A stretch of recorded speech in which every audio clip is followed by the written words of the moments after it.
Improper subset क्या होता है?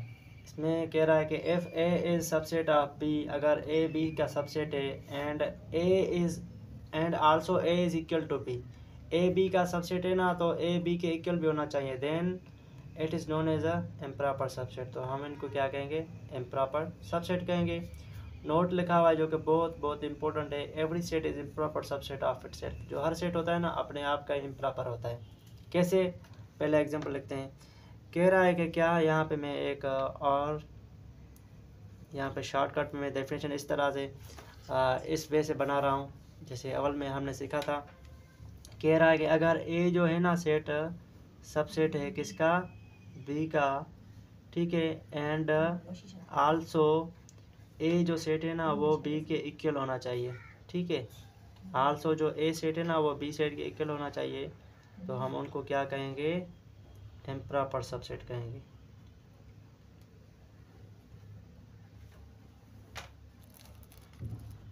इस तरह से, ठीक है।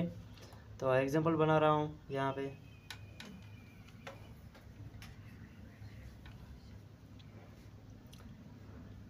ए सबसेट होना चाहिए बी सेट के, ठीक है। तो ए इक्वल्स टू ए बी, ठीक है, एंड कॉमा बी जो सेट है ना वो इक्वल है बी ए के, ठीक है। तो पहली कंडीशन क्या है? कह रहा है कि ए बी के सबसेट होना चाहिए। यस, ए के प्रेजेंट है बी सेट में, ए के सारे एलिमेंट बी में मौजूद हैं, एंड ए आल्सो बी के इक्वल भी है। देखें इसमें दो एलिमेंट्स हैं, इसमें भी दो हैं, तो हम क्या कहेंगे? हेयर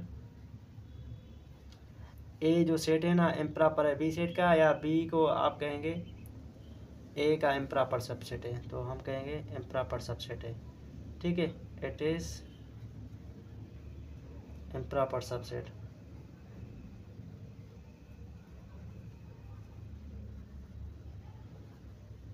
इस तरह से नोट में लिखा हुआ था every set is improper subset of itself, ठीक है। तो यहाँ पे दूसरा एग्जांपल है, x equals to X comma Y comma Z. हर सेट जो होता है ना अपने आप का इम्प्रॉपर होता है। कैसे? इसकी अगर मैं ये अपना आप है ना यही मैं सेट इस तरह से यहाँ पे लिखूँ तो सबसेट तो अपने आप का ही होगा ना। तो इस तरह से एवरी सेट आपने याद करना है, ये अपने आप का क्या है? इम्प्रॉपर सबसेट है। तो हियर लिखेंगे इट सेल्फ हियर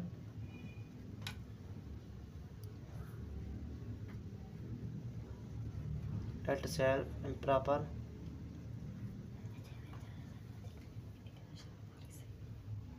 सबसेट। ये यहाँ पे आंसर होता है। Thank you so much. यहाँ पे हमारा टॉपिक्स ख़त्म हुआ। तो इम्प्रॉपर सबसेट के बाद हम एक्सरसाइज सोल्व करेंगे, जो कि एक्सरसाइज होगी हमारी 1.2। अगर एनी क्वेश्चंस हो तो ज़रूर पूछिएगा।